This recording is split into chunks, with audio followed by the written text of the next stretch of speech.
সালের 5 ডিসেম্বর। স্বাধীনতা অর্জন করছিল 26শে মার্চ। আর বিজয় অর্জন করে ডিসেম্বর। 26শে মার্চকে কি দিবস পালন করা হয়? কি দিবস? বাণিজ্যিক রাজধানী হচ্ছে, আর পর্যটন রাজধানী। আর বাংলাদেশের আদমশুমারি কি করা হয়? জনসংখ্যা আদমশুমারির বর্তমান নাম হচ্ছে জনশুমারি। কত বছর পর পর হয়? আর মোট কতবার হয়েছে? প্রথম কত সালে? সর্বশেষ হচ্ছে 2022 সালে।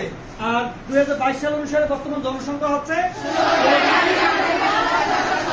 16,98,616 জন। জনসংখ্যা বৃদ্ধির হার হচ্ছে 1.22%। প্রতি বর্গ কিলোমিটারে বসবাস করে। আর গড় আয়ু হচ্ছে কত? 72.3 বছর।